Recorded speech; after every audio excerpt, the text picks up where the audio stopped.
Talk Show, kerjasama Diskominfo Provinsi Jawa Tengah dan DPRD Provinsi Jawa Tengah. Assalamualaikum warahmatullahi wabarakatuh. 87,6 Unima FM Hits favoritmu. Halo Kerabat Unima, selamat datang di Unima Talk Show, kerjasama dengan Dinas Komunikasi dan Informatika Provinsi Jawa Tengah dan DPRD Provinsi Jawa Tengah, dan akan membahas tentang Lebaran usai, saatnya kembali bergerak. Ya, Kerabat Unima, Lebaran 2025 telah usai. Puncak arus mudik dari Jawa Tengah disebut telah terjadi pada hari Sabtu tanggal 5 April 2025 dengan 76.309 kendaraan keluar dari Jawa Tengah. Tidak hanya itu saja, Pemprov Jateng juga telah melepas peserta balik rantau gratis Pemprov Jateng 2025 pada hari Kamis tanggal 10 April 2025 dari berbagai daerah di Jawa Tengah ini. Lantas, seperti apakah pelaksanaan mudik dan balik di periode Lebaran tahun ini, tahun 2025 di Jawa Tengah? Sudah ada bersama Ferdi Hasan di studio FM ini, narasumber yang Masya Allah Tabarakallah benar-benar punya aura yang positif dan tentunya bakal ngebahas tentang tema kita kali ini, Lebaran usai saatnya kembali bergerak. Assalamualaikum buat Ibu Tita Ernawati Suwarto. Ibu Tita. Waalaikumsalam warahmatullahi wabarakatuh. Sehat Ibu? Alhamdulillah. Alhamdulillah ya Ibu Pilek Tita. dikit, Oh iya nggak apa-apa. Semoga tetap prima terus. Amin. Terima kasih Bu Tita. Di samping Bu Tita ada Bapak Ribut Budi Santoso. Assalamualaikum Bapak Ribut. Assalamualaikum Mas. Selamat pagi. Selamat pagi, sehat Bapak? Alhamdulillah. Senyumnya Pak Ribut itu ya Allah, benar-benar langsung menghipnotis setiap orang yang berpandangan dengan Pak Ribut gitu ya. Ya kan Bu Tita? Ya? Mengandung umpan kata Bu Tita ini. Memang Boyolali Mas, simbolnya tersenyum. Oh iya. Jadi kita harus tersenyum terus. Ya. Karena senyum dari badai ya Pak ya. Kalau Pak Tribut senyum itu untuk melupakan masalah. Oh, gimana Pak? Ada cerita apa? Nggak, kita nggak akan ada sesi curhat-curhat di sini. Ya Mas, ya Ibu Tita dan juga Pak Ribut itu dari anggota Komisi A DPRD Provinsi Jawa Tengah.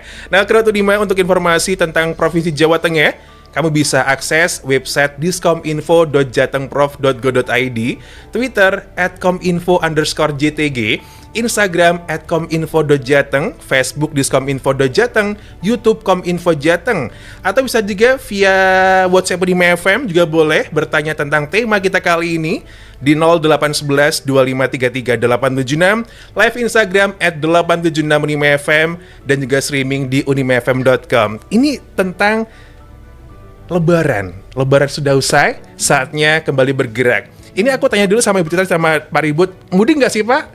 Ikut mudik nggak? Saya mudik. Mudik di mana? 2 kilo. Itu sudah kategori mudik ya Pak ya? Iya, kategori mudik. Jadi istri itu rumahnya Semarang. Iya. Saya Boyolali. Tapi Semarangnya perbatasan dengan Boyolali. Penggo. Cuma 2 kilo ya. Iya. 2 kilo aja ya Pak Ribut. Sudah tergolong mudik ya Pak ya? Mudik. Oke, Ibu Tita, apa mudik juga? Mudik, alhamdulillah. Karena saya kan dari dapilnya Cilacap Banyumas, kebetulan asli Cilacap, terus rumahnya juga di Semarang. Jadi kalau dibilang mudik ya tilik dapil ya mudik. Mudik itulah mudik. Tapi seru ya untuk mudik ya. Dan sebetulnya saya kan rumahnya di Kecamatan Majenang ya. Itu sekitar 15 kilo sebelum perbatasan Jawa Tengah Jawa Barat. Jadi kalau di Cilacap tuh kan ada 2, satu Cilacap Timur bagian timur, satu Cilacap bagian barat. Nah kebetulan saya Cilacap bagian barat, jadi yang tempat kami tuh banyak yang bisa beberapa bahasa. Jawa bisa, Sunda bisa, Jasun. Oh Jasunda ya, bukan Jasuke ya, bukan jagung. Laper masnya. Oh iya. Jam-jam genting ini Bu, jam-jam rawan penyiar pagi. Tapi kalau ngobrolin tentang Lebaran yang ada di Jawa Tengah ini, seperti apa sih menurut Bu Tita dan juga Pak Ribut tentang pelaksanaan mudik dan balik di periode Lebaran 2025 ini? Seperti apa? Pak Ribut dulu, semoga. Oh ya, siap. Ya. Jadi Lebaran tahun ini ya dibilang sukses ya, karena memang arus mudik dan arus baliknya kan berjalan dengan lancar. Jadi konon ini berita yang ada kan untuk proses nyun sewu ya, kecelakaannya kan turun sampai 45% dari tahun kemarin. Gitu. Artinya berarti kan ini sudah ada evaluasi tahun kemarin, bisa dilaksanakan di sekarang ini. Tetapi di Republik ini untuk mudik tahun ini kan ada penurunan 8% dari tahun yang kemarin. Gitu. Faktornya kita juga tidak tahu lah. Nah, itu kan menjadi kewenangan masing-masing. Kalau mudik itu kan urusan pribadi ya. Karena mungkin kangen sama orang tua atau yang sudah meninggal dia pengen berziarah ke tempat orang tua, nenek, atau mungkin bisa saja sekarang ini eranya reuni. Nah, betul Pak. SD reuni, SMP reuni, SMA reuni, universitas ini kelompok aja reuni gitu loh. Nah ini bisa saja yang memicu itu kan gitu.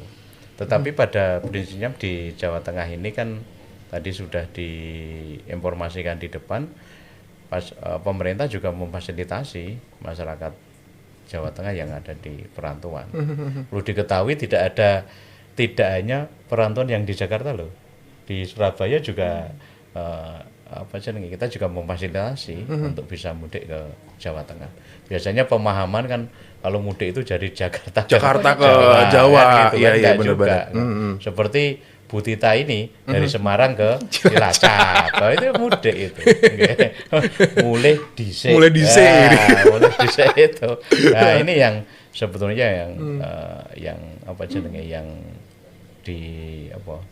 dilakukan di Jawa Tengah. Dan kita juga berterima kasih ya ke pemerintah pusat. Ternyata Pak Kapolri itu kan 3 kali loh di proses mudik dan arus baliknya kan gitu. Kemarin pada waktu proses mudiknya kan di perbatasan Jawa Tengah, Jawa Barat di Brebes, sama yang kemarin di Sragen, perbatasan Jawa Timur, Jawa Tengah. Terus kemarin pada waktu arus balik di tengah-tengah di kilometer 526 di Solotigo itu. Artinya berarti kan memang arus mudik ini dan arus baliknya kan memang dikelola negara dengan baik untuk tahun 2025.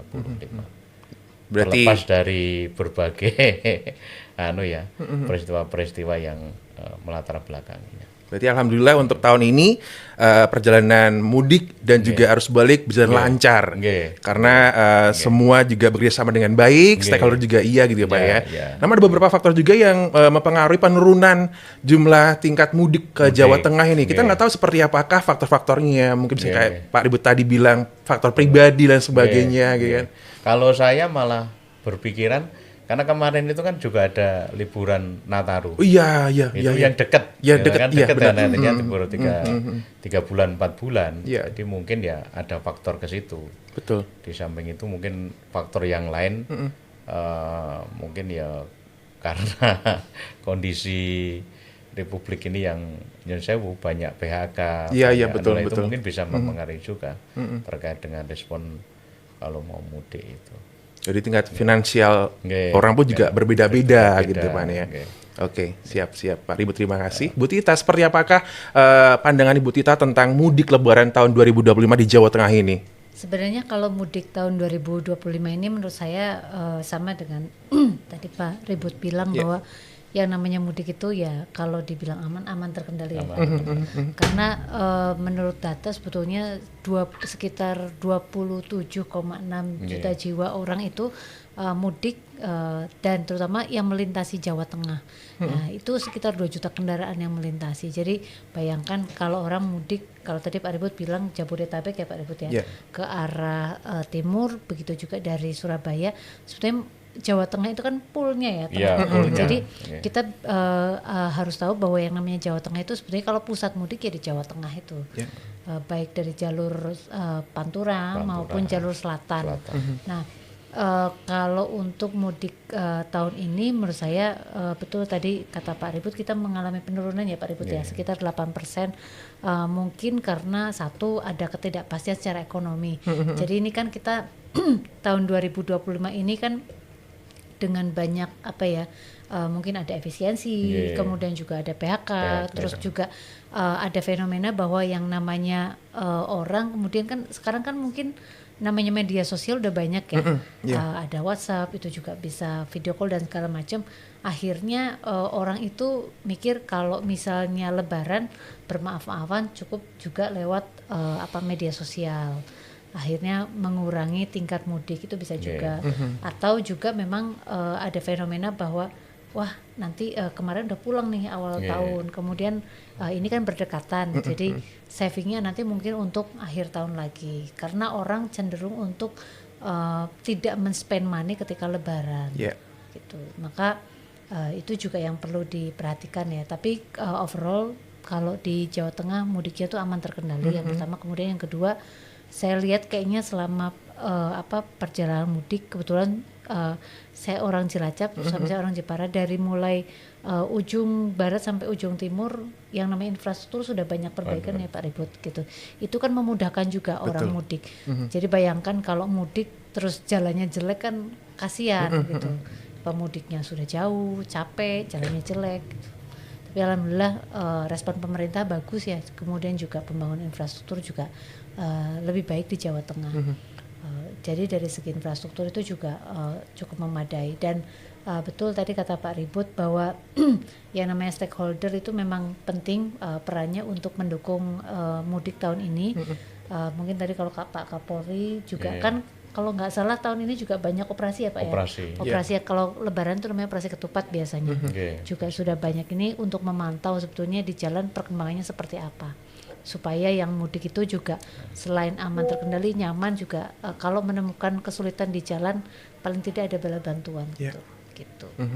Jadi kita sudah puas lah ya dengan pelayanan dari semua divisi yang terkait di sini ya Bu ya. Kalau dibilang banyak peningkatan sih mungkin memang tiap tahun harus memang ada peningkatan ya gitu. Cuma maksudnya menurut saya tahun ini ya alhamdulillah dibandingkan mungkin tahun lalu mungkin lebih well aware ya, well prepared gitu.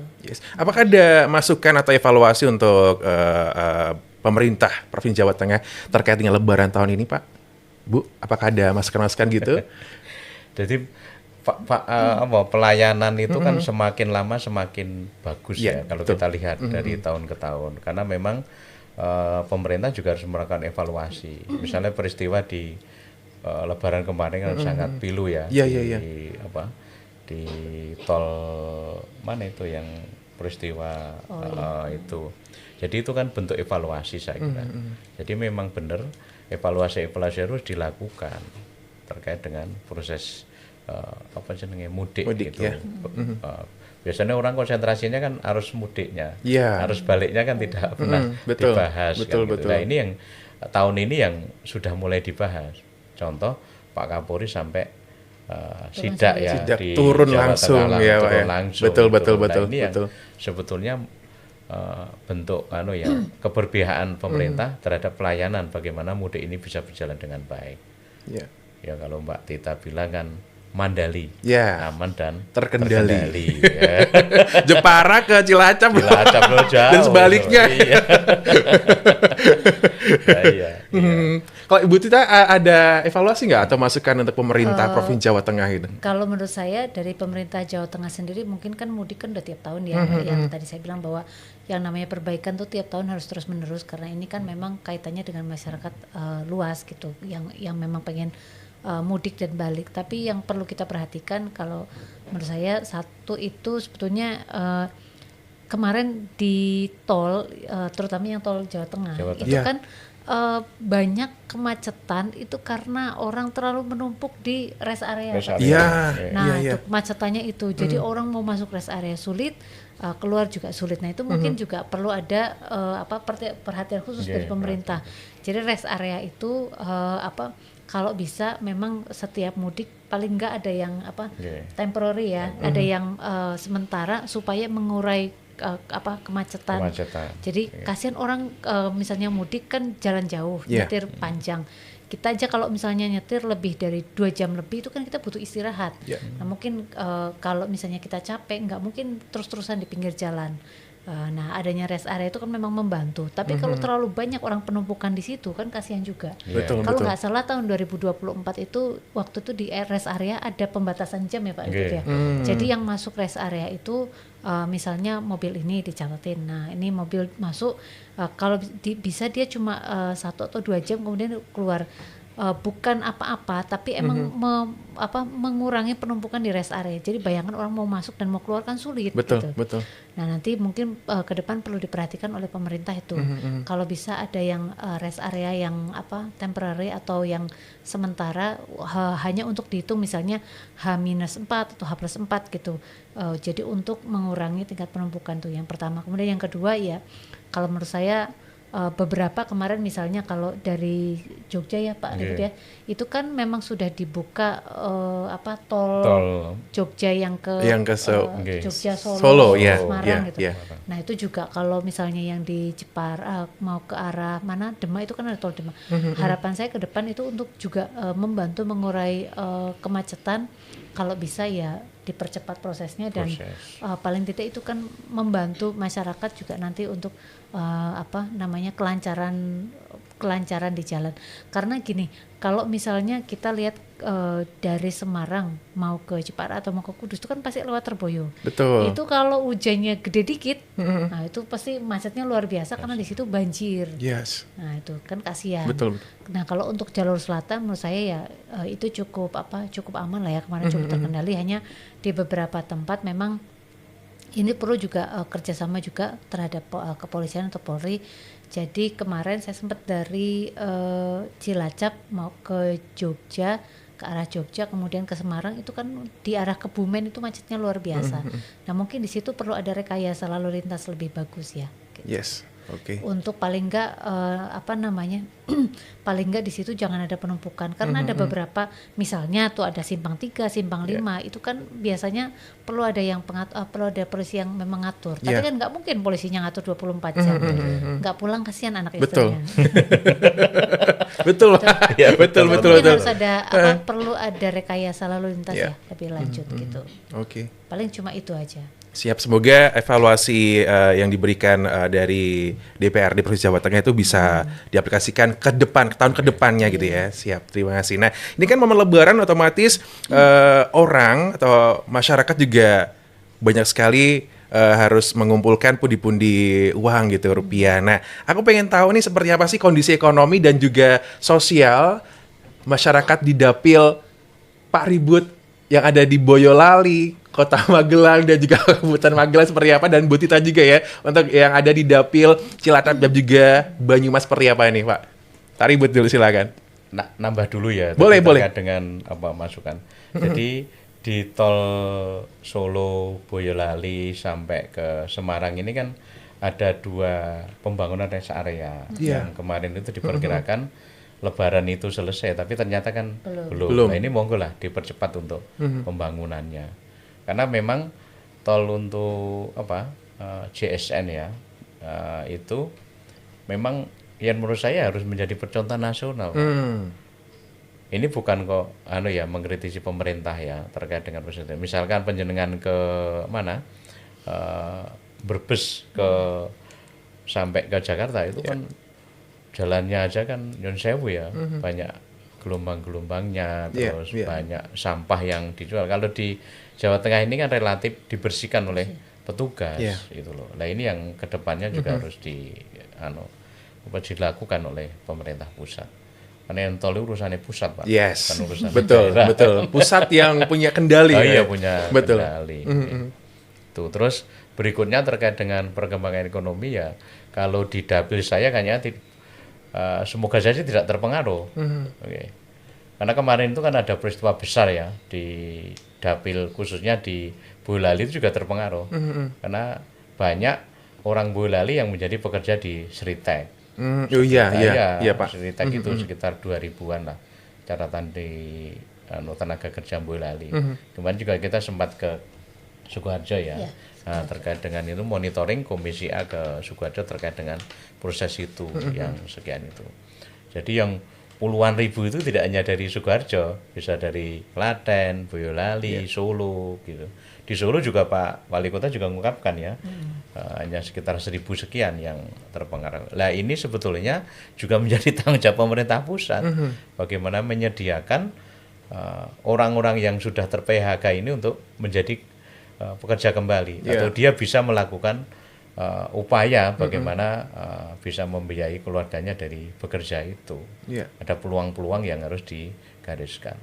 Kalau relatif Jateng 8 ini kan Nyun Sewu, wilayah gunung tadi yang saya ceritakan kan gitu. Ada 2 gunung besar kan gitu. 2 gunung besar. Bukan kembal loh ya. Iya, gunung besar. Gunung besar itu Merapi dan Merbabu. Wah, ini yang yang notabene masyarakatnya menjadi masyarakat petani, masyarakat agraris lah. Paling besar begitu kalau di Jawa Tengah. Nah, ini kan juga belum terpengaruh ya terkait dengan proses ini. Mungkin terpengaruhnya karena banyak hujan. Iya, betul. Musim hujannya tidak bisa terprediksi, Pak. Orang kan berbicara soal misalnya kenaikan Lombok, cabai. Orang Lombok, NTB loh ya. Bukan. Paham Pak, kok terkonek dengan cabai. Itu karena memang kebetulan saya dari pertanian ya, Mbak Rita juga pertanian ya. Itu kalau banyak hujan kan juga tidak bagus perkembangannya. Betul. Apa meneh budidaya tanaman semusim itu kalau sudah banyak hujan, sudah tidak bagus, bisa tomat, bisa macam-macamnya. Nah ini kan yang mempengaruhi hanya proses-proses semacam itu. Dan itu sudah biasanya kalau menjelang Lebaran dan proses itu kan menjadi booming. Tapi untuk tahun ini kan menurut informasinya Dinas Pangan Jawa Tengah kan juga turun drastis, tidak ada tidak ada kenaikan yang signifikan. Yang dibicarakan hanya Lombok, hanya cabai gitu loh, karena memang cabai pedas Mas. Sepedas omongan tetangga. Nah ini yang sebetulnya yang segera ditututi oleh pemerintah dan pemerintah Jawa Tengah. Sekarang sudah ada pemerintahan yang baru Pak Lutfi sama Pak Tat Yasin. Sekarang ini kan di Jawa Tengah juga kita boleh menginformasikan ini ada proses terkait dengan bagaimana percepatan visi misinya itu bisa dijalankan. Sekarang ada 2 pansus, LKPC dan SOTK yang nanti tentunya juga akan penjabaran dari visi misi melalui RPJMD. Nah ini sebetulnya juga menjadi peluang bagaimana pemerintah untuk bisa menyediakan lahan-lahan pertanian atau lahan-lahan bekerja yang kemarin itu banyak yang ter-PHK kan begitu. Bisa dialihkan juga nanti ke pertanian ya, petani muda dan sebagainya gitu bisa untuk kan sekarang ada petani milenial. Makanya itu. Tadi saya lewat dari Selo ke Magelang kan melewati greenhouse itu yang itu sebetulnya yang perlu dikuatkan di Jawa Tengah terkait dengan proses ini, apalagi di lereng Merapi Merbabu ini kan begitu. Berarti untuk lahan potensial masih banyak sebenarnya Pak ya. Tinggal pemerintah nanti mensupportnya seperti apa untuk warganya. Ya itu. Menurut saya itu Mas. Jadi kalau dapil saya tetap agraris. Tapi di Jawa Tengah inflasinya hanya 1,43. Jadi masih baikan lah. Masih bisa ini ya Pak ya, masih bisa diperbaiki lagi untuk inflasinya ini. Karena banyak faktor yang mempengaruhi inflasi di Jawa Tengah itu tentunya ya. Tapi perlu diketahui loh, Jawa Tengah itu salah satu penghasil pertanian kan yang besar tembakonya itu kan di Jawa Tengah. Apalagi ya lereng Merapi, Merbabu, Widoro, Sumbing. Ini kan juga penghasil tembakau ya Pak. Ini sebentar lagi lah. Itu juga akan mengurangi inflasi saya kira. Karena semua terkonsentrasi tembakau itu kan di wilayah itu, termasuk Jateng 8 ini. Siap, Jateng 8 ayam tentrem. Oh, ayam tentrem. Kalau kita tetap ayam tentrem. Karena adem terus, adem ditambah musim penghujan. Selimut ya, enak buat kemulan, Pak. Sambil ngopi. Oke, terima kasih Pak Ribut. Baik, kalau dari Bu Tita seperti apa di dapil Bu Tita sendiri, Cilacap dan Banyumas? Jadi kalau di dapil Jateng 8, Cilacap, Banyumas, alhamdulillah tadi Mandali ya kata Mbak Ribut ya. Singkatannya saya baru tahu nama Mandali. Aman terkendali. Kalau di Cilacap sendiri itu kan kalau kan ada garis pantainya, jadi di beberapa tempat itu memang mereka banyaknya kan nelayan. Nah, sementara yang di Banyumas itu banyaknya agraris, petani berkebun, dan di situ juga kan ada lereng gunung. Ya. Gunung Slamet itu. Nah, kalau di Cilacap Banyumas sebetulnya tiap tahun itu kan memang mengalami apa istilahnya, kalau mudik dan balik itu dia sudah tiap tahun, jadi masyarakatnya juga sudah tahu ya bahwa wah ini kalau dekat-dekat mau Lebaran pasti rame gitu. Tapi mungkin khusus benar tadi kata Pak Ribut, khusus untuk tahun ini kayaknya memang lebih banyak penurunan ya, mungkin karena uncertainty di bidang ekonomi gitu. Tapi overall saya bilang sih kalau dari pemerintah provinsi maupun kabupaten kota memang sudah well prepared ya Pak Ribut untuk terutama untuk inflasi. Kalau untuk di dapil sana kayaknya kalau harga stabil ya. Mulai dari kayak beras, daging, telur, itu kan biasanya kan patokannya itu beras, daging, telur. Kalau bawang, kemudian kalau cabai di mana-mana kayaknya memang lagi langka ya gitu. Cuma memang di mana-mana itu memang tantangannya memang karena musim hujan. Kalau musim hujan kan pasokan apapun mungkin juga sedikit terhambat ya gitu. Satu, kemudian yang kedua pasokannya juga nggak terlalu banyak. Tapi kalau kemarin untuk hoax untuk kelangkaan dan segala macam kayaknya udah nggak ada. Sudah aman terkendali. Mandali tadi Bu ya. Oke. Siap, terima kasih. Nah, ini kan berkaitan dengan Lebaran kan juga dimanfaatkan selain untuk silaturahmi dengan keluarga tercinta, sanak saudara, juga ke tempat wisata nih Pak. Di tempat dapilnya Pak Ribut kan banyak sekali tempat wisata juga ya Pak ya, baik juga di dapilnya Bu Tita ini. Nah, seperti apa sih untuk kunjungan wisata di Jawa Tengah ini selama periode Lebaran, dan dampaknya, efeknya seperti apa untuk ekonomi lokal sendiri? Kalau pendapat saya pribadi, karena ada penurunan yang mudik, itu tentunya juga mempengaruhi ya terkait dengan proses kunjungan wisatanya. Jadi terbukti kalau di Jawa Tengah, jangan dibandingkan di Jawa Barat loh ya. Kalau di Jawa Tengah ini menuju ke tempat pariwisata tidak ada yang macet, tapi relatif stabil ya bagi saya. Karena memang Jawa Barat sekarang kan dengan kebijakannya Kang Mulyadi kan, Kang Deddy, Deddy Mulyadi itu kan ya mempengaruhi juga terkait. Kemarin juga ada diskusi soal bagaimana wisata itu bisa dikembangkan kan, begitu. Tapi ya relatif turun lah di Jawa Tengah. Tetapi penurunan ini juga tidak mengurangi kualitas. Karena misalnya kayak Boyolali itu kan punya tradisi sawalan, tradisi padusan. Nah ini kan juga ternyata pengunjungnya juga baik. Apalagi sekarang ada musik lawas yang dibangkitkan kembali.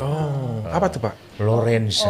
Lorenza. Astagfirullah. Baru tahu ini. Iya. Baru tahu ini karena Pak Ribut nih, Lorenza. Nanti bisa dilihat di YouTube. Wah, bukan promosi loh ya ini. Bapak tahu Lorenza? Ini Boyolali ya? Boyolali juga main warga Bapak ini Pak. Biasanya kalau tempat wisata itu ada penampilan Lorenza, wah itu mesti booming. Ramai juga yang bukan datang, karena pengen menikmati pariwisata, tapi menikmati musiknya Lorenza itu. Oke. Mungkin 2 hari lagi kemarin di De Colomadu, 2 hari kemarin di De Colomadu itu, di Boyolali, di Kadilan Surakarta lah. Iya. Ya, gitu. Kayaknya Pak Ribut penggemar OM Lorenza. Sepertinya. Sampai hafal itu loh jatuh. Iya, sampai apal Pak. Tukang tambal ban. Iya. Itu. Lagu-lagunya apa loh ya? Bagi apa lagu-lagunya ya Lorenza? Itu jangan-jangan strategi ininya ya, strategi marketingnya ada. S3-nya ini Pak Ribut itu. Lagu hitam manis. Asik.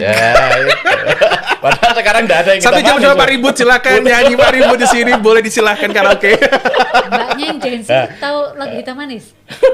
Enggak tahu. Hitam manis. Itu kelahiran 70-an lah. Kita beda Pak, mohon maaf ya. Saya generasi milenial. Nah ini yang sebetulnya menjadi pendorong bagaimana tempat pariwisata itu khususnya di wilayah Boyolali dan sekitarnya itu menjadi ramai, menjadi mesti dorongannya segitu. Nah ini kan bentuk strategi juga. Betul.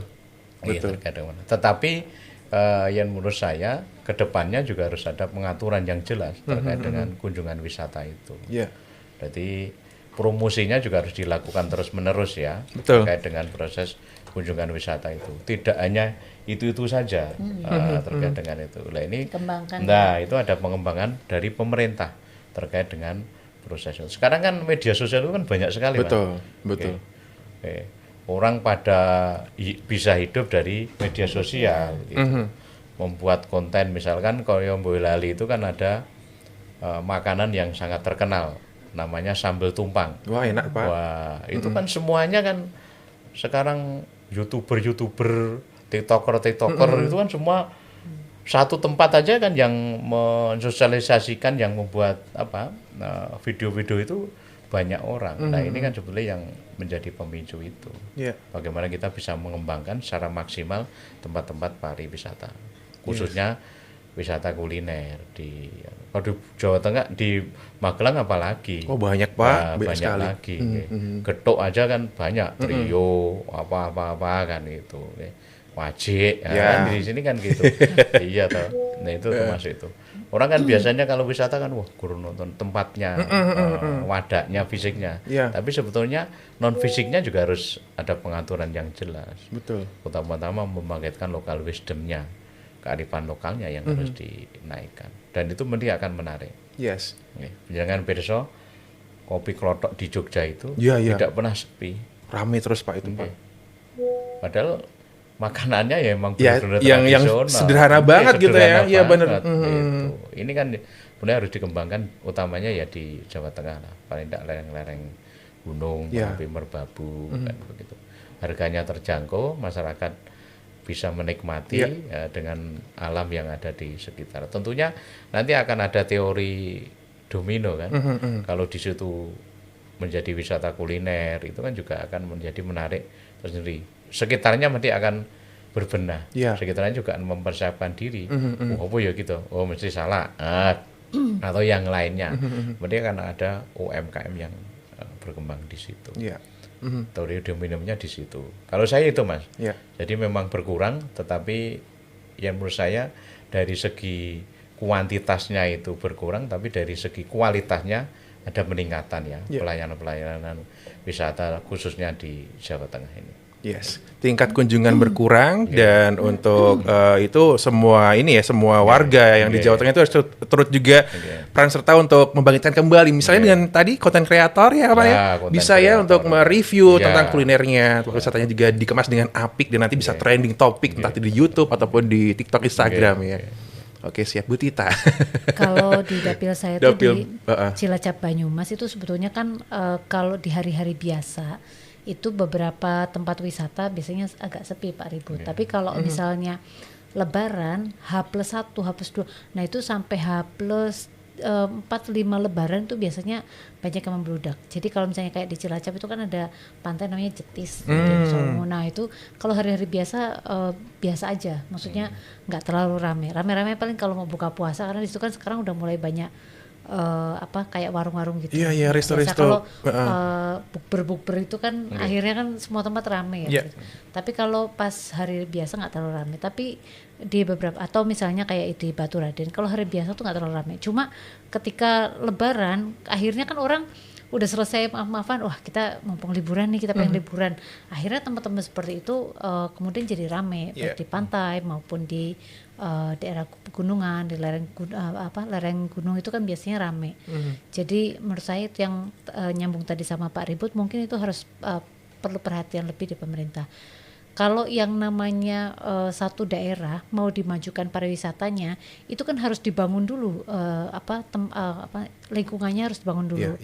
Yang pertama bukan hanya terus tempat wisatanya aja, tapi juga jalannya ya Pak Ribut, infrastrukturnya. Kemudian yang kedua juga masyarakatnya itu juga harusnya diedukasi. Jadi di sini mau ada tempat wisata, ini untuk menjaga keamanan harusnya gimana, ini gimana, dan perlibatan masyarakat di tempat pariwisata itu penting. Jadi jangan sampai kemudian misalnya tempat itu menjadi wisata yang bagus, istilahnya wisatanya yang luar biasa, tapi ternyata masyarakatnya sendiri ya cuma nengok aja, nonton, nggak ngapa-ngapain. Perlibatan masyarakat itu penting. selain juga jalan dan tempat wisata yang diperhatikan gitu. Seperti contohnya kapan waktu itu saya lihat di Taman Safari itu loh yang di Prigen. Itu Prigen. kan selain jalannya itu kan lewat jalan-jalan kampung gitu loh. Tapi masyarakat sekitar itu juga dilibatkan. Jadi misalnya kayak kalau misalnya di tempat parkirnya itu udah penuh, biasanya kan dia parkir di bawah jalan tuh. Nah itu bagian dari masyarakat, mereka yang ikut juga menjagani satu. Kemudian yang kedua, kalau mau masuk itu kan biasanya banyak yang jualan wortel yang kecil-kecil untuk makanan. Nah, itu masyarakat yang berjualan dan itu memang difasilitasi oleh pemerintah sana dan mungkin itu juga bisa dicontoh di Jawa Tengah. Maksudnya nggak harus kayak gitu juga. Tapi maksudnya paling tidak berarti support dari pemerintah sendiri juga kan harus bagus gitu. Dan juga sebetulnya kalau dibandingkan hari-hari biasa, di Jawa Tengah itu kunjungan ke tempat-tempat wisata itu kan memang naik ya biasa ya kan Lebaran itu 5,5 juta wisata 5,5 juta wisatawan masuk ke daerah tempat-tempat pariwisata yang kenaikannya sekitar 33%. Tapi ya setelah itu ya udah biasa lagi. Mungkin kalau di Magelang tuh kayak di Borobudur ya Pak Ribut ya. Kalau misalkan hari-hari besar atau hari libur kemudian Lebaran tuh pasti di sana rame Prambanan. Tapi kalau enggak kan akhirnya terus sepi lagi. Nah itu yang mungkin harus butuh marketing khusus ya Pak Ribut. Mungkin tadi kalau kata Pak Ribut ditaruh TikTok apa gimana? TikToker. Iya, TikToker. Pak Ribut TikTokers. Enggak. Influencer. Penikmat TikTok. Penikmat. Gagap teknologi itu. Itu mungkin juga harus diperhatikan khusus sama pemerintah gitu. Tapi overall menurut saya ya itu untuk Jawa Tengah kita itu kan wisatanya banyak ya Pak. Iya, banyak. Wisata sekali. Banyak, kemudian juga spot banyak. Nah, perhatian khusus dari pemerintah itu yang penting. Jadi jalan masuk ke sananya, kemudian akses orang kalau misalkan kita katakanlah datang ke Jogja itu kan ramai juga karena aksesnya bagus. Pesawat ke sana gampang, kereta ke sana gampang, kemudian bekerja sama juga dengan masyarakat, utamanya misalnya tour and travel, banyak yang nawarin paket. Sekarang gimana orang mau datang ke satu tempat wisata kalau ternyata akses ke sananya susah. Kemudian yang kedua ke sananya juga nggak ada transportasi yang memadai. Atau yang ketiga di sana mau nginep di mana kalau ternyata tempat nginepnya nggak enak gitu kan ya susah juga. Betul. Dan yang keempat juga mungkin dari segi marketingnya juga harus diperhatikan ya gitu, karena yang lain baik Jawa Barat maupun Jawa Timur kan mereka marketingnya udah luar biasa. Baik dari online ya, TikTok, Instagram dan segala macam. Dari situ kan soalnya kalau zaman sekarang apa harus viral. Viral dulu baru nanti trending, banyak yang datang. Betul. Gitu Mas menurut saya. Oke, jadi dimaksimalkan untuk potensi yang ada di tempat tersebut ya, mau SDM-nya dan juga semua yang ada di situ gitu kan. Siap. Habis ini Ferry bakal balik lagi tentang inflasi yang tadi sempat disinggung sama Pak Ribut bahwa ternyata di Jawa Tengah ini inflasinya sekitar 1,43%. Nah, seperti apakah tanggapan dari narasumber nanti? Ditunggu Iker 5 ya. Buat yang gabung boleh banget di 0811 2533 876 dan untuk informasi tentang Provinsi Jawa Tengah, Kerabat 5 bisa akses websitenya di diskominfo.jatengprof.go.id, Twitter @kominfo_JTG, Instagram @kominfo.jateng, Facebook diskominfo.jateng dan juga YouTube Kominfo Jateng. Ferry balik lagi after commercial break yang satu ini. Terima kasih Kerabat Unima masih stay di Unima Talk Show bersama dengan Dinas Komunikasi dan Informatika Provinsi Jawa Tengah dan juga DPRD Provinsi Jawa Tengah yang membahas tentang Lebaran usai saatnya kembali bergerak. Ini seru sekali perbincangan kita kali ini. Ada Ibu Tita dan juga Bapak Ribut di studio Unima FM ini ya. Baik, ngomong seputar Lebaran 2025 tadi sudah di share sama narasumber aman terkendali, dan tentunya kalau ngomongin seputar inflasi yang sempat disinggung sama Pak Ribut tadi bahwa di Jawa Tengah ini inflasi sebesar 1,43% ya pada Maret tahun 2025 ini. Nah, ini banyak sekali pengaruhnya seperti contohnya kelompok makanan, minuman, dan tentunya tentang tembakau tadi yang juga dibahas sama Pak Ribut. Nah, seperti apa sih hal ini tuh perlu ditanggapi gitu? Seperti apa? Bu Tita? Sebenarnya kalau misalnya inflasi itu kan variety ya, tiap bulan itu pasti ada fluktuasinya, naik turun. Biasanya yang dihitung itu per tahun. Kalau nggak salah Jawa Tengah 5,43 ya, tahun 2024 itu 5,43%. Nah, itu kan biasanya dihitung per tahun. Nah, kalau untuk bulan sampai bulan Maret di Jawa Tengah 1,43%, itu menurut saya wajar aja ya, karena kan memang setiap orang setiap bulan puasa itu kan demand kita naik. Ya, jadi betul. bayangkan kalau kita lagi puasa gitu kan, kalau mau buka, wah kayaknya bayangan udah enak-enak. Mau buka pakai ini, mau buka pakai ini. Kadang-kadang orang tuh membeli itu secara spontan. Nah, karena pembelian spontan itu akhirnya kan demandnya jadi tinggi. Apapun yang jual akhirnya itu menjadi tinggi. Nah, itu kemudian uangnya kan lebih banyak beredar di masyarakat. Betul. Itu meningkatkan inflasi. Tapi seberapa besar inflasi itu kemudian bisa dikendalikan oleh pemerintah itu kan penting juga, karena kalau terlalu banyak uang beredar kita juga susah, bahaya juga kan.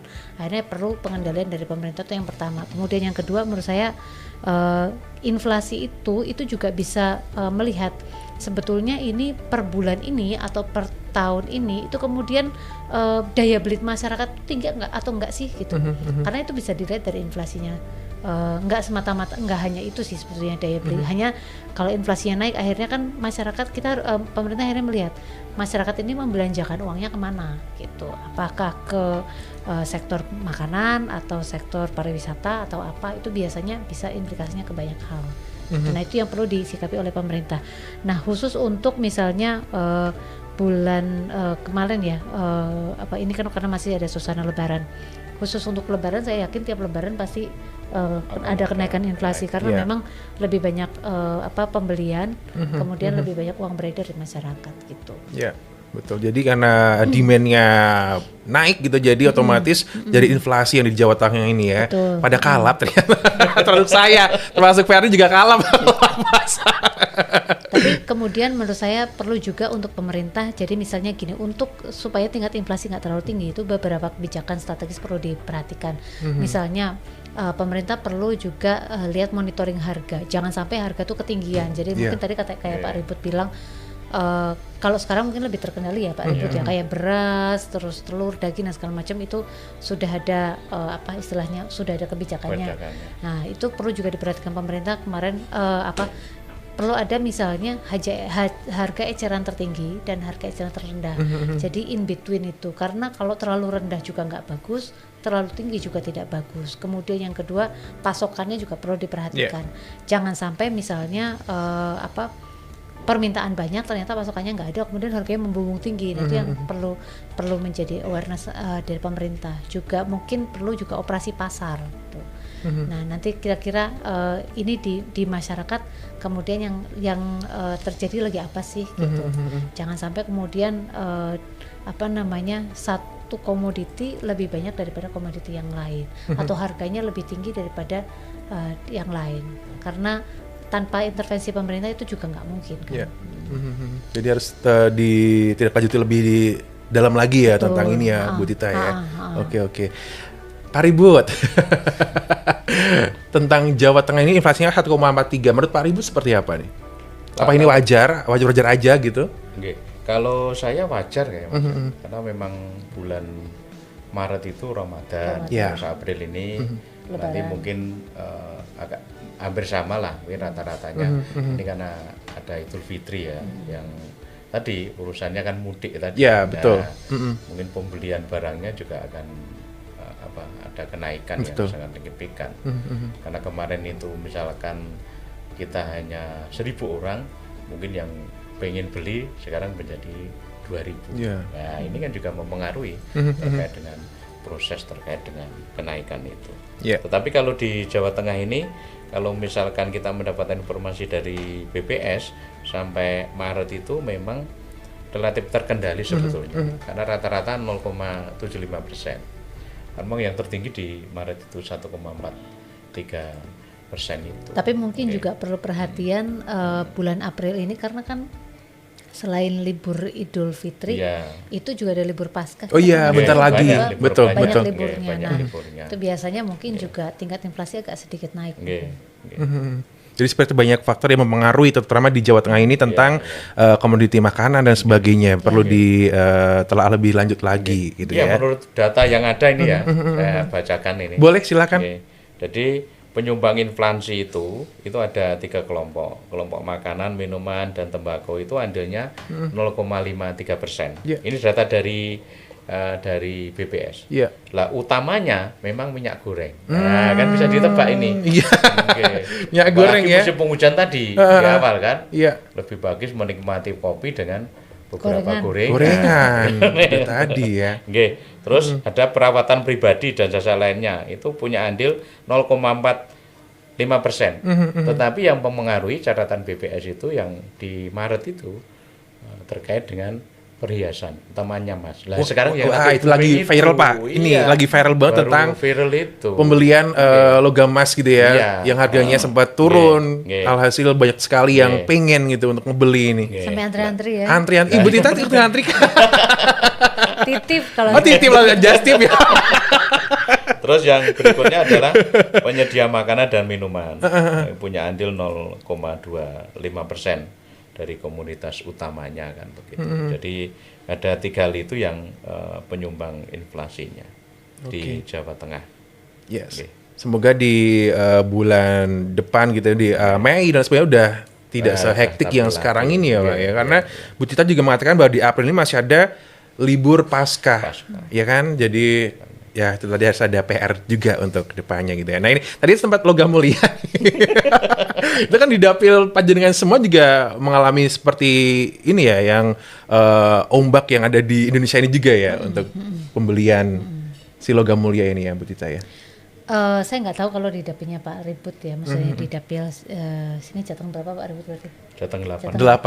Kalau di Jateng 11 tuh di tempat kami ada fenomena unik Pak Ribut. Jadi kalau orang mau lebaran itu dia banyak yang jual emas untuk lebaran.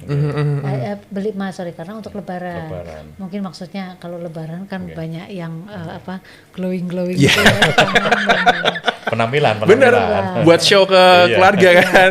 Nah nanti setelah lebaran itu orang yang jual emas banyak banget. Terutama misalnya mau lebaran, terus kemudian mau tahun baruan. Itu biasanya kalau hari mau lebaran atau mau tahun baruan itu banyak yang beli emas. Nah, nanti ketika sudah selesai liburannya itu jual emas gitu. Udah selesai sih pamernya ya. Udah ya, pokoknya lebaran aja gitu. Wah emasnya. Itu barangkali itu bisa sedikit mempengaruhi inflasi ya.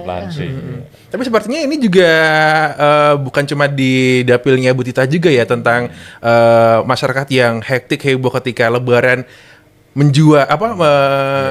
menjual ya malah itu seperti itu. Di Magelang juga sepertinya sama ya Pak? Sama kan?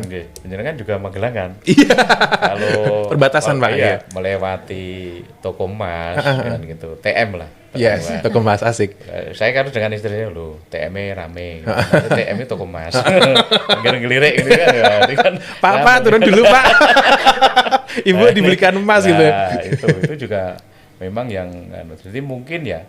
Kita juga tidak tahu juga alasannya itu sebetulnya apa. Sekarang itu kok emas menjadi booming sekali.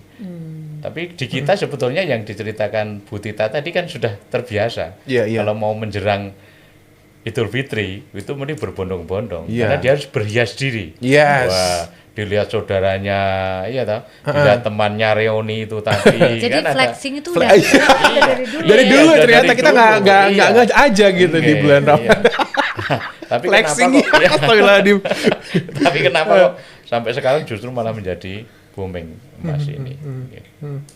Tapi itu kalau misalkan pendapat pribadi saya itu memang sebetulnya hasil tambang utamanya emas itu menarik Mas. Kalau tanaman itu bisa diproduksi. Betul. Gitu. Tapi kalau emas kan tidak bisa diproduksi. Tidak bisa. Iya, betul. Tidak bisa produksi gitu. Itu konon orang pembisnis begitu. Jadi bisnislah yang tidak bisa diproduksi. Dan itu akan abadi kan, karena yang produksi hanya Tuhan Yang Maha Esa kan. Betul. Buka toko emas gitu ya. Tapi mungkin kalau soal emas itu atau logam mulia itu kan soalnya dia jadi beberapa mindset masyarakat sekarang itu kalau misalnya kita punya tanah itu kan likuiditasnya rendah. Artinya kalau kita lagi BU itu jual tanah kan nggak gampang. Ya, ya. Misalnya orang kalau mau beli tanah, ya kalau tempatnya strategis masih Iya. bagus, atau Iya. misalnya dekat dari mana-mana, itu biasanya cepat. Nah, tapi kalau misalnya tempatnya kurang strategis dan bla bla bla, itu kan biasanya kan agak lama. Nah, maka orang kalau misalnya punya tanah gitu, bangunan itu kan likuiditasnya lama. Nah, kalau orang misalnya punya emas, itu kan likuiditasnya rendah.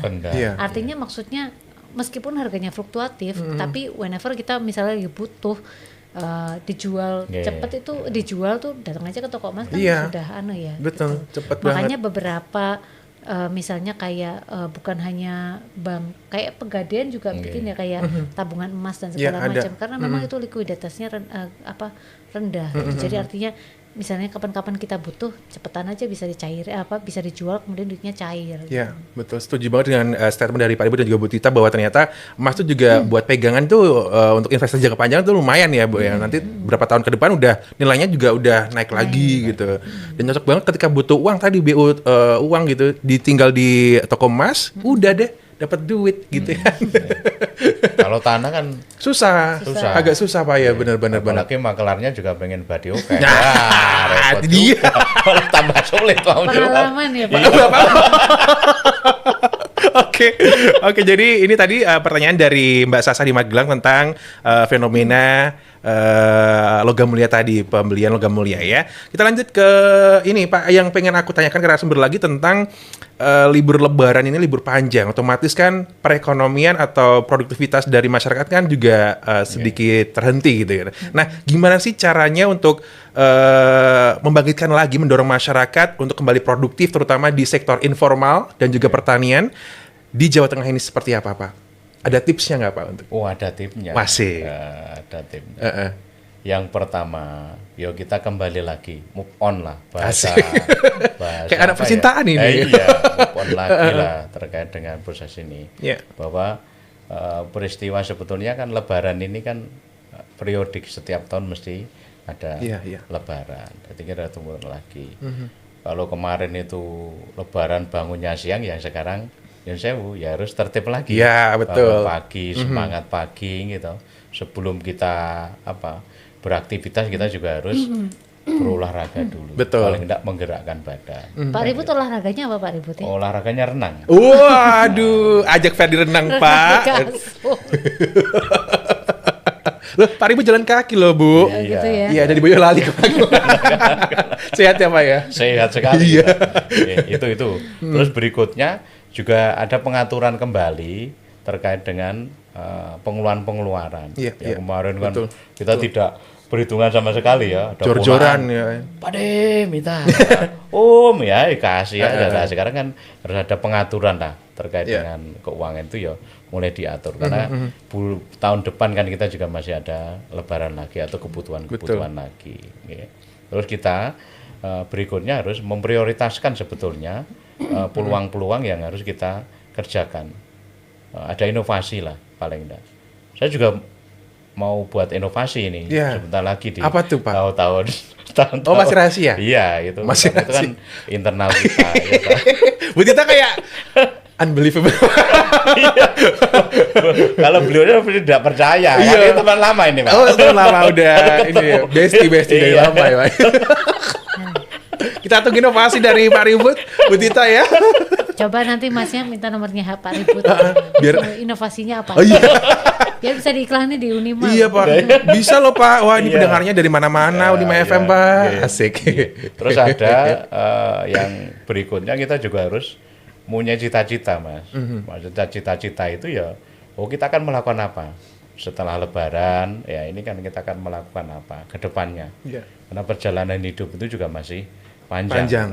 Terkait dengan proses itu. Terus berikutnya kita juga harus berdiskusi dengan keluarga terkait dengan masa depan, misalkan anak-anak itu mau dipikir bagaimana, itu kan juga harus dibicarakan sekarang.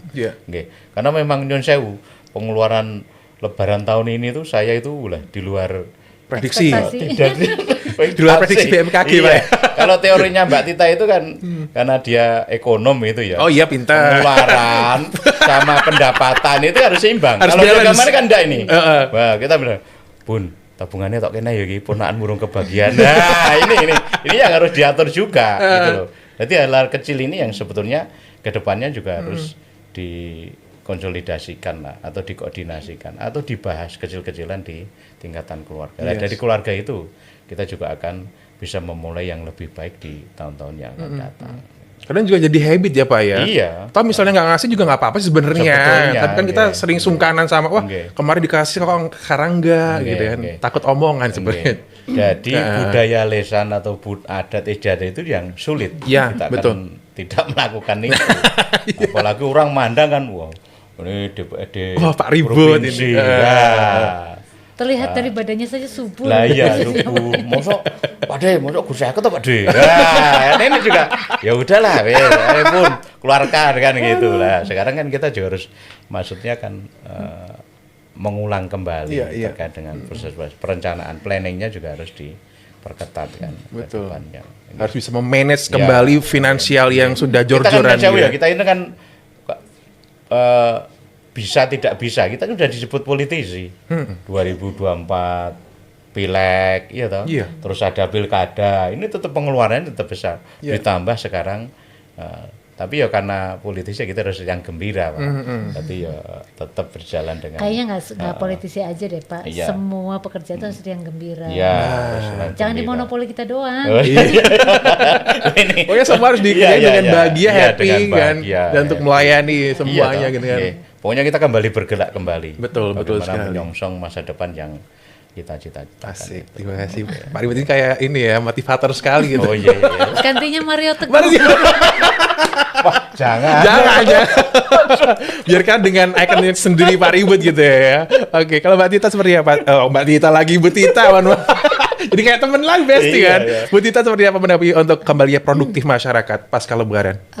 Saya tuh kalau saya cerita diri saya sendiri ya, saya tuh orang yang lumayan punya planning dalam hidup. Jadi maksudnya dalam dari kecil tuh bapak bilang, bahwa kamu tuh kalau gede tuh kamu pengen jadi apa. Nah kamu tuh harus tahu kamu nanti 5 tahun, 10 tahun, 15, 20 tahun lagi kamu mau apa, mau gimana. Jadi kalau kamu punya cita-cita, kamu kejar cita-citamu. Kira-kira nanti meleset, ya melesetnya nggak jauh-jauh amat gitu.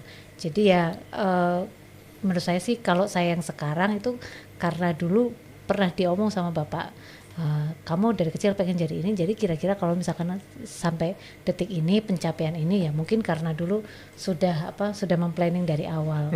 Jadi kalau menurut saya yang namanya liburan ya semua orang pasti butuh libur, butuh refreshing. Tapi kan lagi-lagi kita kan harus punya pencapaian yang harus kita capai. Kira-kira aku targetnya mau ke depan mau apa, mau gimana. Satu. Kemudian yang kedua, kalau udah liburan kan kadang-kadang yang bikin kita susah tuh kan sebetulnya rasa karena udah biasa santai, terus kemudian harus balik ke rutinitas gitu. Tapi kalau kita nggak maksakan diri nggak bakalan bisa. Itu tadi kata Pak Ribut, kita tuh kan harus berjuang nanti kira-kira sekarang udah Lebaran. Nah untuk Lebaran ke depan itu kita harus sudah mulai kerja lagi, nabung lagi. Yang nanti kata Pak Ribut sampai nanti Lebaran keluar lagi ya Pak Ribut ya, bubuk tabungan Pak Ribut. Bobok tabungan kata Pak Ribut. Nah untuk itu kan kita perlu perencanaan. Kira-kira nih nanti ke depan tahun depan kita mau apa, mau gimana. Umpamanya misalnya tahun ini kalau kayak saya tuh Lebaran tahun ini di Cilacap, tahun depan saya harus Lebaran di Jepara. Yang meskipun sama-sama aja ya pengeluarannya, tapi kan paling nggak kita harus mikir ke depan. Kalau saya nggak kerja dari sekarang, nggak memaksakan diri dari sekarang, tahun depan saya nggak bisa Lebaran gitu. Jadi motivasi itu harusnya datangnya dari diri sendiri. Kita bikin to-do list, maksudnya hari ini mau gimana, mau apa aja, mau ngapain. Kalau kami di Dewan sebetulnya kita udah ada jadwalnya ya Pak Ribut ya. Jadi hari ini misalnya saya sama Pak Ribut siaran radio, besok saya kemana, Pak Ribut kemana gitu. Nah as well as mungkin terutama untuk yang muda-muda ini perlu membuat to-do list itu nanti kita kira-kira berapa hari ke depan kita mau apa dan mau ngapain. Itu juga kan untuk pencapaian kita di masa yang akan datang. Kalau kita nggak mulai dari sekarang terus mau kapan gitu. Jadi sudah ada mindset seperti itu ya Bu ya, kedepannya sudah terplanning dengan jelas, ada apa aja yang pengen dikerjakan selagi masih bisa dan masih sehat gitu ya. Betul, karena kan ada pepatah ya, Pak Ribut, kerjakanlah segala sesuatu di masa sehatmu sebelum datang masa sakitmu. iya. Soalnya kalau sakit nggak enak loh, Mas. Iya. Nah. Biaya juga mahal gitu kan Betul. untuk sakit. Ke dokter sekarang mahal loh ya. Iya. I know. I know. Kalau saya Pak, ada lagu Roma Irama. Aduh, seperti apa, Pak? Bersusah-susah dahulu, bersenang-senang kemudian. Asik. Nah ini yang Saya nompet sama. Saya tersepona loh, Pak. Iya. Dengar suaranya Pak Ribut ini bagus loh, Pak. Boleh lah. Iya. Ya, Bikin single aja, Pak. Bisa. Ya, besok ikut apa deh? Kontes. Kerabat Unima apa jenenge? Apa, Talent. Pak? Oh, talent. Oh, Unima Talent. Oke. Mungkin ini buat Unima ya nanti ya. Nanti Ada bisa seni kontes Unima Iya, udah Talent. talent Pak Ribut salah satu pesertanya yang langsung lolos golden ticket. Tapi memang harus memanage dengan baik ya untuk Iya, finansial di sini ya. Oke, ini kan ada juga yang masuk pertanyaan dari Vivi, gimana sih cara memanage keuangan pasca Lebaran? Soalnya aku boros banget orangnya. Nah, simple aja Pak, monggo. Cara memanage saja deh. Kalau menurut saya cara memanage itu sebetulnya kita bikin kayak apa sih namanya, catatan sendiri. Oh iya. Jadi bikin catatan, maksudnya gini, Lebaran kita tuh mau ngasih siapa aja. Kira-kira ada misalnya gini, saya punya duit tuh 1 juta yang mau saya kasihin. Nah itu kan biasanya ditukerin tuh yang 5 ribuan, 10 ribuan. Nah ngasihin orang tuh nggak boleh lebih dari 1 juta. Nah, sisanya itu kita tabungin. Nah kalau memang mau benar-benar hemat ya tabungannya jangan ada m-banking, jangan ada iya. ATM, konvensional. Betul. Nah, jadi selama liburan nggak bisa diambil. Bener. Itu tips yang sangat bisa diterima. Bikin catatan aja, bikin catatan pengeluaran kita harusnya berapa, pemasukan berapa, pengeluaran berapa. Jadi dan bikin komitmen ke diri sendiri sebetulnya. Kalau bisa pengeluarannya nggak lebih dari ini, karena kalau lebih dari ini ganggu tabungan kan repot juga. Iya. Betul. Karena gini loh, misalnya kita punya duit banyak, kemudian digunakan untuk sesuatu yang menurut kita tuh nggak penting. Iya kalau misalnya kita sehat terus, kemudian kita bisa dapat duit lebih banyak lagi. Betul. Atau dapat pendapatan lebih banyak lagi. Tapi kalau misalkan suatu saat, mohon maaf ya, amit-amit, misalkan kita sakit dan perlu berobat rutin ke dokter, itu kan kita kasihan. Kita nggak punya tabungan. Nah itu yang menurut saya harus jadi catatan ya. Kalau gitu bikin catatan aja ya Pak Riko. Yes. Berapa pengeluaran yang harus kita keluarkan, kalau bisa nggak lebih dari itu. Kemudian kita harus punya tabungan yang lebih besar daripada pengeluaran. Betul. Dan jangan mudah tergiur dengan diskon-diskon promo gitu kan ya. Susah Mas hari ini ya. Klik tuh ada apa tuh namanya, Shopee dan Iya. Tokped, kemudian live TikTok gitu kan. Barangnya kayak ngawe-ngawe gitu. Iya, Hai, aku tolong dibeli. Apalagi skincare buat cewek-cewek. Waduh.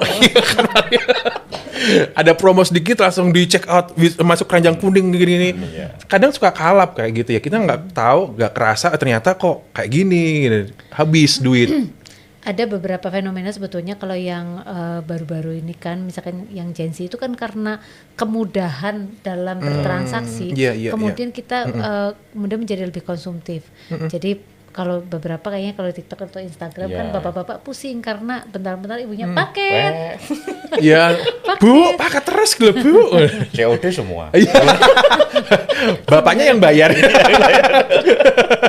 Susah ya, pusing gitu. Istri senang, bapaknya susah, pusing gitu. Jadi kemudahan transaksi juga berpengaruh besar dalam spend money untuk yang anak-anak Gen Z ini ya, Bu Dita dan Pak Ribut ya. Lah makanya kan sekarang apa coba kalau misalnya kita belanja kemana-mana itu kan udah ada QRIS ya. Iya, kris. Yang kita nggak perlu uang fisik, anggar tinggal tempel-tempel aja. Nah nggak kerasa kalau kayak gitu saldonya kan semakin berkurang. Betul. Itu yang kadang-kadang mungkin kita perlu pengendalian diri. Jadi harus benar bisa mengontrol diri sendiri agar tidak boros. Sadar diri. Tabunganmu berapa? Nah, jangan boros-boros dong. Apa-apa nanti pinjaman ke ke bank dan sebagainya gitu kan, nanti masuk susah sendiri, hutang menumpuk dan sebagainya gitu kan. Oke, ini kan berkaitan juga dengan kondisi finansial seorang gitu kan berbeda-beda gitu kan. Nah, untuk pemulihannya kan kadang juga ada jalan yang bisa dibilang tidak bagus, menyesatkan gitu. Seperti marak kasus judi online ada di Jawa Tengah sendiri ini kan, Pak. Nah, seperti apa sih narasumber ini untuk mengamati tentang judi online? Kok bisa pada tertarik itu kenapa gitu? Pak Ribut, silahkan. Ya karena memang itu hal yang baru. Kalau orang itu hal yang baru ini kan berarti pengen coba-coba. Biasanya begitu. Gitu. Itu catatannya yang utama saya kira itu karena hal baru orang mau mencoba.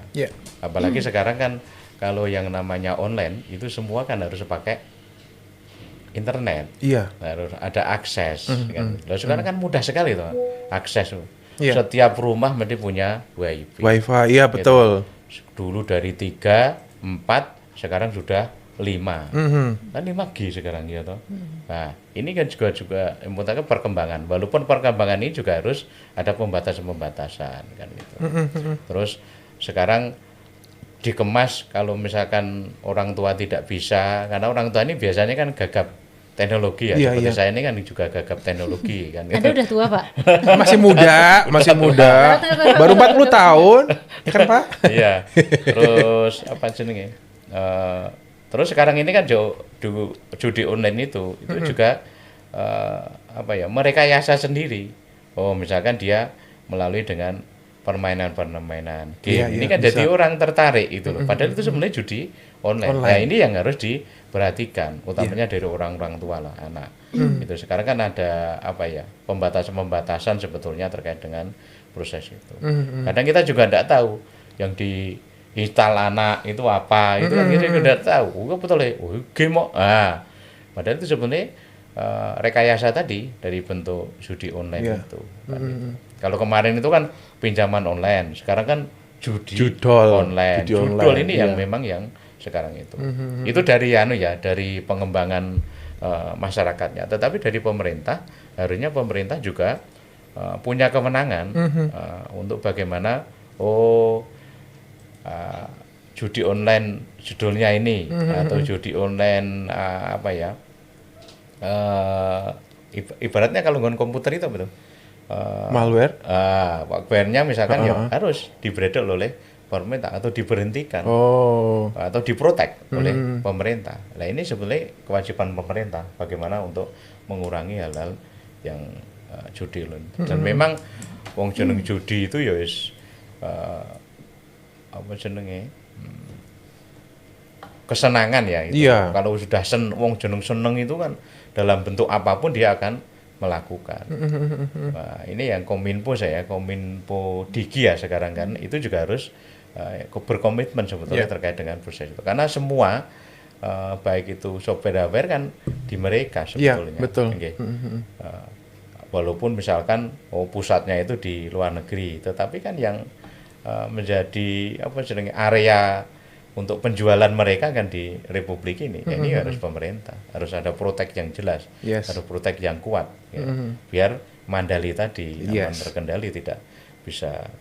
Terus yang berikutnya ya pemerintah saya kira ini ide pribadi saja juga harus membatasi terkait dengan penjualan, misalkan biasanya kan software HP itu kan semakin hari semakin berkembang dan itu semakin hari juga akan semakin enak orang memakai judi online. Ini juga harus ada pembatasan misalnya terkait dengan itu. Produk tertentu kan tiap minggu mesti baru kan gitu. Atau misalkan kita teman-teman yang ojek itu kan kalau HP-nya itu resolusinya sudah tinggi itu kan juga dia akan menerima cepat pesanan atau misalnya kayak GoFood itu kan akan ternyata juga berpengaruh terkait. Nah, ini siapa yang bertanggung jawab? Ya pemerintah terkait dengan proses itu. Proteksi ini di pihak pemerintah terkait dengan proses itu kalau saya begitu. Agar nanti judul ini tidak merebak, merajalela dan bisa di stop lah ya, dihilangkan gitu, maksudnya hilang gitu dari muka bumi ini gitu ya. Kalau kedokteran kan harus diamputasi nih. Kan begitu. Gitu. Kalau di pertanian, wah ini pohonnya harus di pruning ini. Nah, kan itu. Nah, itu ya kewajiban pemerintah. Ya, ya. Tadi beberapa langkah sudah di-share sama Pak Ribut. Bu Tita ada ini nggak tambahan untuk gimana cara agar tidak terjerumus ke judi online ini? Kalau menurut saya yang pertama ya, tadi tambahan mungkin dari Pak Ribut. Kalau menurut saya betul tadi Menkom Digi itu juga harus berupaya lebih. Jadi yang pertama menurut saya pembatasan aplikasi yang bisa diinstal. Kalau di Android itu kan pakai apa namanya itu? Kalau di ini kan pakai Play Store di Android ya.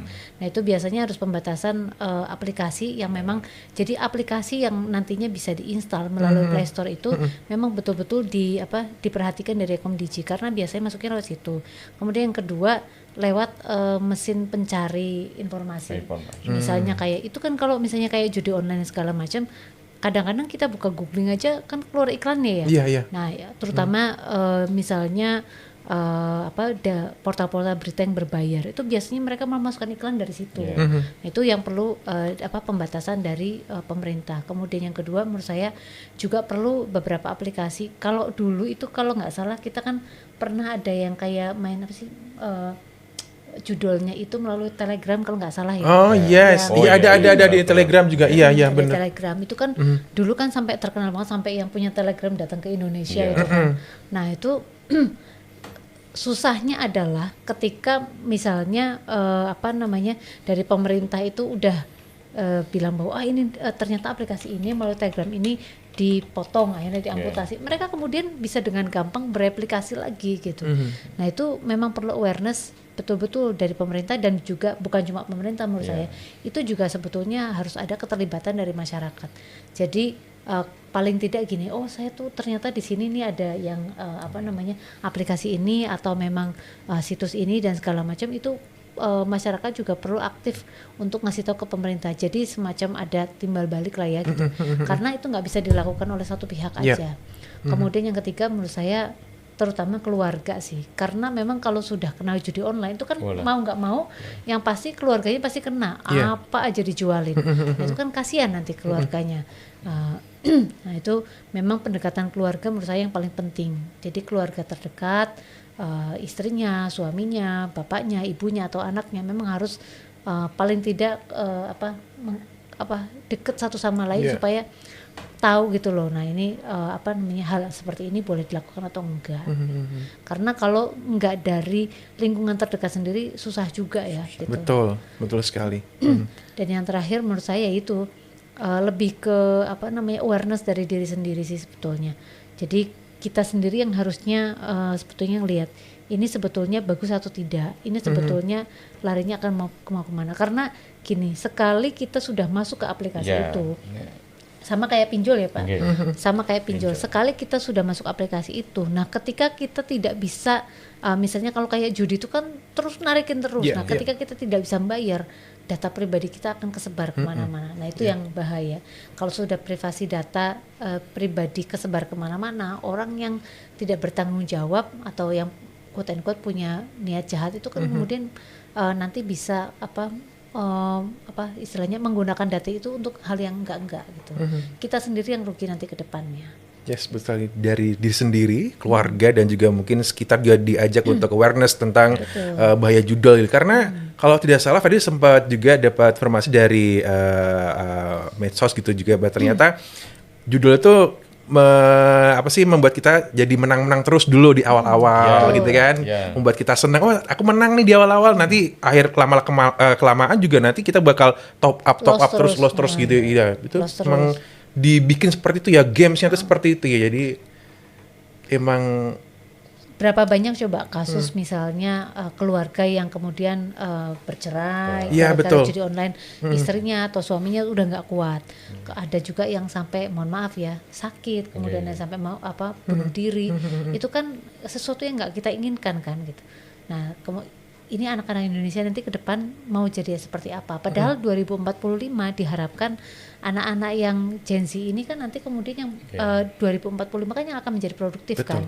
Pada usia-usia produktif itu yang katanya nanti tahun-tahun ke depan akan menjadi Indonesia yang emas. Jangan sampai kemudian gara-gara ini kemudian menjadi Indonesia cemas. Yes, emas dicemas gitu, jangan sampai. cuman ada C-nya apa enggak ya. Emas sama cemas gitu ya, benar.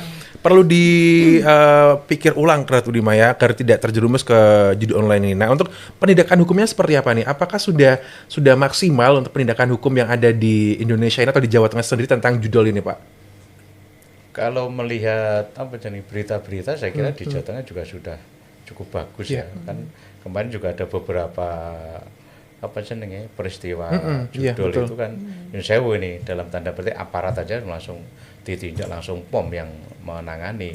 Itu artinya berarti ya pemerintah atau khususnya di Jawa Tengah ini ya cepat penanganannya terkait dengan proses judi online itu. Kan kemarin ada ini berita ya. Ada kasus yang tersandung gitu ya. Langsung diambil alih oleh Polda Jawa Tengah kan.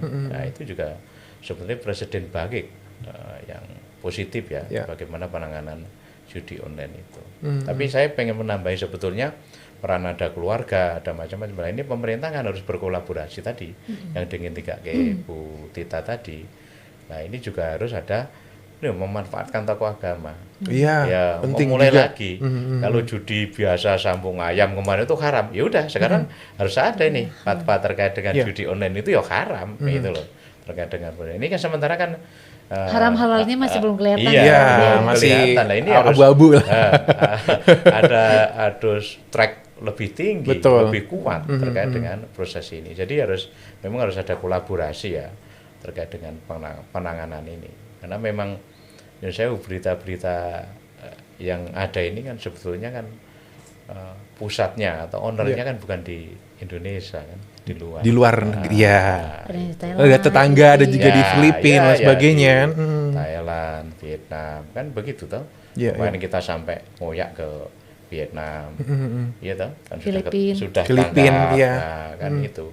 Apalagi sekarang kan pemerintahan yang baru kan, kalau dulu kan hanya Kominfo, sekarang ada digitalnya. Nah ini harusnya dipercepat, baik itu prosedur ya terkait dengan proses yang harus dilakukan oleh pemerintah terkait dengan judi online ini. Itu pengembangan yang bagus. Betul. Oke. Nah ini Ferry juga ingin bertanya lagi tentang finansial, lagi-lagi finansial yang bakal kita bahas di pasca Lebaran ini gitu kan. Banyak banget media sosial ataupun juga perkembangan teknologi informasi bisa mengangkat kembali finansial seseorang ataupun juga community-nya gitu. Nah, seperti apa sih perkembangan teknologi dan informasi dapat berperan penting dalam memulihkan finansial dari masyarakat sendiri pasca Lebaran ini?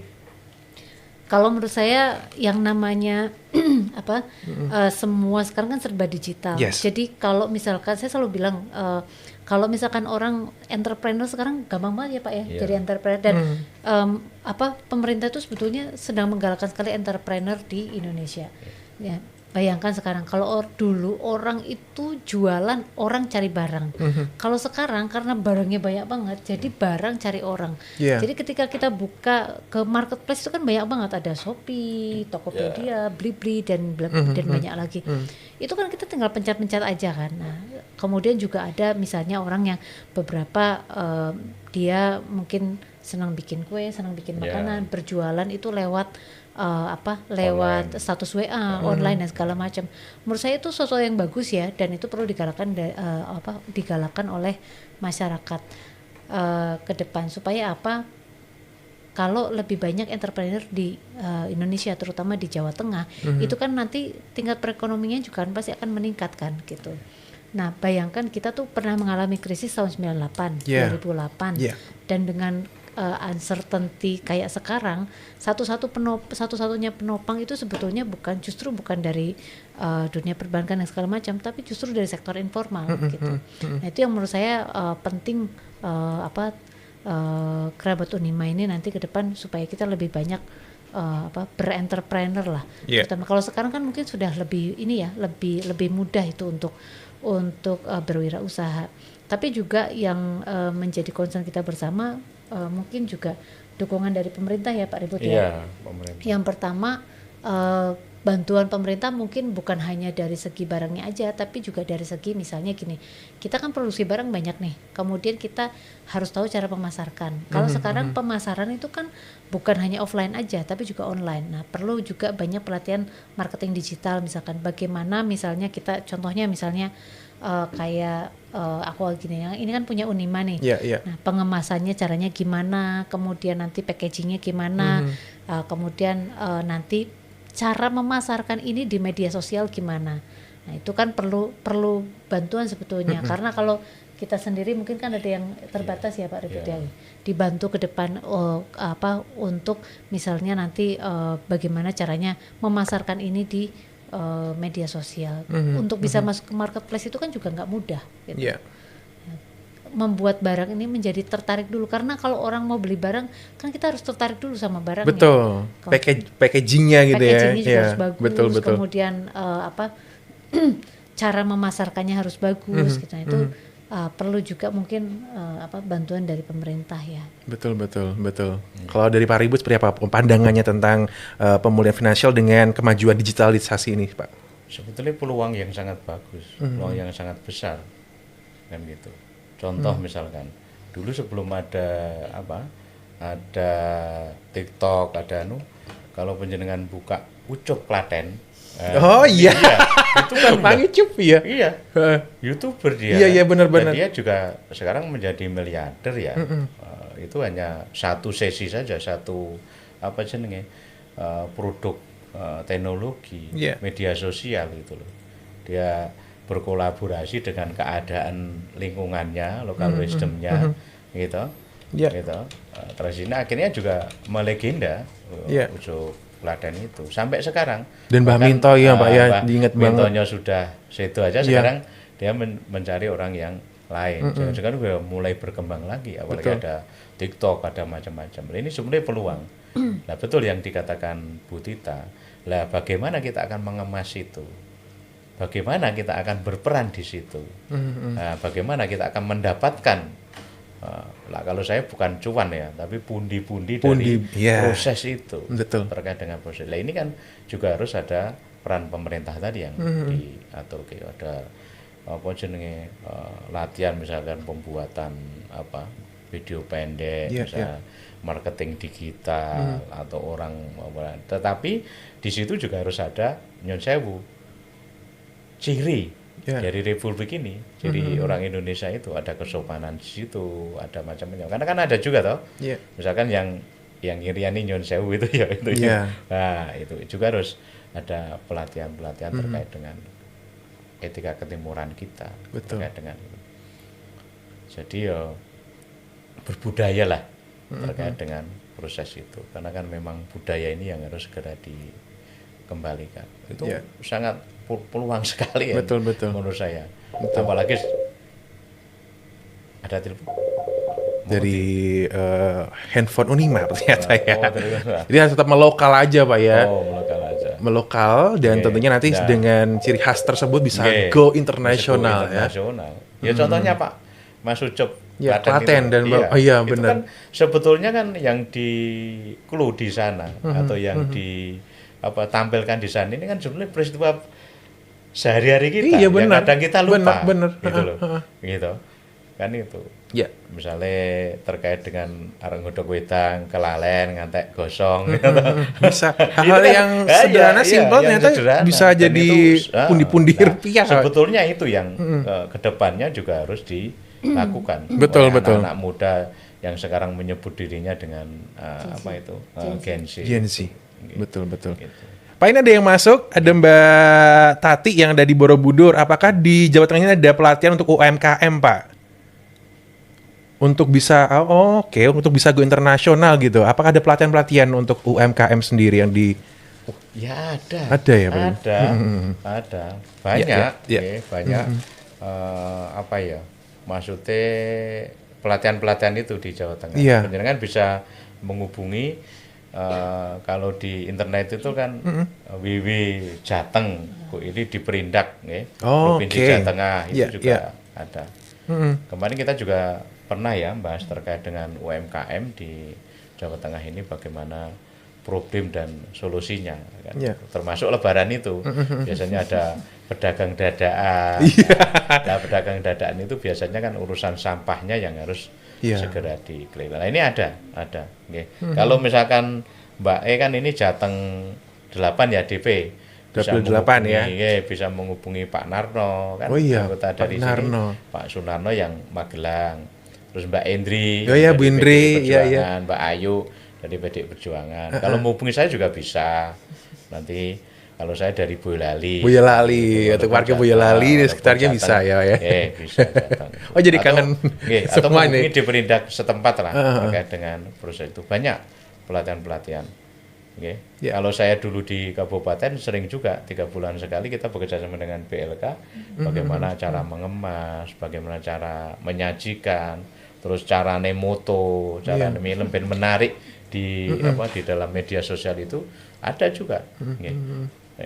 Jadi nggak bisa asal-asalan buat upload nanti hasil karya itu ya Pak ya. Kan penjenengan bisa lihat toh orang yang promosi itu dengan dilatih dulu sama yang tidak pernah dilatih. Itu ada prosesnya penting kan gitu. Iya. Siap, terima kasih. Wah ya, terima kasih sudah dijawab pertanyaannya. Gak kerasa ini seru sekali kalau ngobrol tentang tema kita kali ini ya. Bu Tita dan juga Pak Ribut, lebaran usai saatnya kembali bergerak. Mungkin di sesi terakhir ini boleh dong dikasih pesan yang ingin disampaikan sama kerabat Unima sama warga Jawa Tengah khususnya yang mendengarkan Unima Talk sekali ini dalam menjaga kondisi finansial pasca lebaran seperti apakah? Untuk closing statement-nya dari para narasumber gitu kan. Karena benar sekali Kerabat Unima ya. Emang pasca lebaran ini kita butuh effort lagi buat kedepannya, buat bertransformasi kembali jadi yang lebih baik lagi, dan jangan sampai lupa buat tetap menjaga kondisi finansial kamu tentunya ya. Seperti apa ini untuk closing statement? Ada 3. Ya Pak, silakan. Saya catat ada 3. Jadi bagaimana sebetulnya kita akan tetap bergerak, tidak loyo ya, tapi harus menyiapkan masa depan dengan semangatnya, gitu. Tapi tetap bergerak. Yang pertama tip pengeluaran, tip pengatur pengeluaran. Bener. Tip mengatur pengeluaran itu ya harus ada hitung-hitungannya. Pengeluaran dan pemasukan itu harus sebanding. Bertambah apa berkurang gitu ya. Itu dia ya. Paling enggak itu ya 60-40 lah. Karena bisa kita latih bimat menghindari menambah hutang baru. Wah, ini bahaya kalau kita itu sudah, betul. Kan gitu. Kalau misalkan tadi ya kemarin kalau misalnya kita berbicara soal wah, ada ndak ini si sabun, sisa piye malah cukup tabungan. Nanti ya udahlah, kita bertahan tadi. Malah tekor ya. Iya, malah tekor gitu loh. Terus yang terakhir ini yang dikatakan Mbak Tita tadi, kita harus berbicara masa depan ya. Kita harus memproteksi diri terkait dengan hal-hal yang tidak perlu, dan kita harus berinvestasi. Investasi jangan dicuran duit ke pabrik, enggak. Kita ya nabung, itu juga investasi kita. Bagaimana untuk menjaga keberlangsungan kita bisa merayakan Idul Fitri atau Hari Raya di tahun yang akan datang. Dan 3 hal itu yang menurut saya perlu dikerjakan oleh kita semua di Jawa Tengah, khususnya masyarakat Jawa Tengah, bagaimana kita bisa lebih bagus. Betul. Dengan proses. Siap, terima kasih Bapak Ribut yang budiman. Bu Tita, silakan Bu Tita. Saya baru tahu Pak Ribut namanya ganti jadi Ribut Budiman. Yang budiman ya Pak. Karena bijak sekali beliau ini untuk memberikan petua-petuahnya. Petua ya. Kalau dari saya sih yang pertama kita harus punya to-do list sebetulnya prioritas kita apa. Kemudian first priority, second priority. Nah, yang first priority itu misalnya gini, kita harus misalnya kalau cuma kan ada biasanya pengeluaran bulanan yang perlu banget. Ini. Nah, itu kita kategorikan untuk first priority. Kemudian yang kedua yang second priority. Nah, itu kalau second priority kira-kira bulan ini butuh enggak? Kalau enggak ya ini tambahkan bulan depan. Tapi yang bisa mengatur itu semua kan kita sendiri. Itu yang pertama. Kemudian yang kedua menurut saya karena kita kan hidup kan harus jalan terus. Yeah. Kemudian itu kan banyak yang harus kita kejar. Nah, selain memang kita cari pendapatan yang sudah seperti biasa kita lakukan, kita juga harus cari paling tidak kalau ada peluang baru yang memang pertama untuk mengembangkan diri, yang kedua untuk kalau tadi kata Pak Rebut menambah pundi-pundi ya Pak? Pundi-pundi, ya. Kalau saya menambah cuan, kalau ibu-ibu kan mama-mama kan cuan-cuan. Iya. Ya. Paling tidak yang pertama bisa mengembangkan diri, yang kedua menambah cuan-cuan itu, karena kita kan nggak tahu ya ketika ada peluang baru kemudian terbuka peluang yang lebih besar lagi buat kita ke depan kan itu lebih baik gitu. Yeah, betul. Yang kedua itu, kemudian yang ketiga menurut saya ya paling tidak kita punya kontrol sendiri atau sadar diri. Kira-kira ke depan saya mau apa, saya mau bagaimana, apa yang harus saya kejar. Nah, untuk ke sana apa yang harus saya persiapkan. Nah, persiapan ini yang menurut saya paling penting. Karena kita nggak bisa kalau dulu kan ada pepatah muda foya-foya, tua kaya raya, mati masuk surga. Nah, itu harapannya ke depan. Itu harapannya Pak Ribu. Harapan semua, Pak. Harapan semua itu. Itu kalau enggak anak sultan kan kayaknya nggak mungkin ya gitu. Nah, karena karena kita ini generasi perintis bukan penerus ya.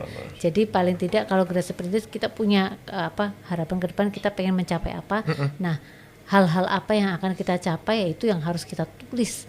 Mau tulisan di dinding boleh, mau batin boleh, mau ditulis di diary boleh, tapi paling tidak kita punya daftar pencapaian kita. Nah, tahun ini kita sudah mencapai apa? Kira-kira tahun depan apa yang mau kita capai yang harus lebih baik dari tahun yang sebelumnya. Gitu kalau menurut saya. Terima kasih sekali lagi buat narasumber ya. Ada Ibu Tita Ernawati Suwarto, anggota Komisi ADPRD Provinsi Jawa Tengah.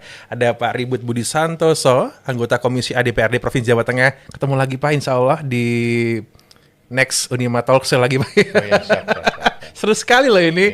Kita membahas tentang Lebaran usai, saatnya kembali bergerak ya. Buat kerabat Unima yang pengen tahu tentang informasi Jawa Tengah, bisa akses ke websitenya diskominfo.jatengprof.go.id, Twitter @kominfo_JTG, Instagram @kominfo.jateng, Facebook diskominfo.jateng, dan YouTube Kominfo Jateng. Ferdi Hasan pamit, ketemu lagi di Unima Talk Show selanjutnya kerjasama dengan Dinas Komunikasi dan Informatika Provinsi Jawa Tengah dan juga DPRD Provinsi Jawa Tengah.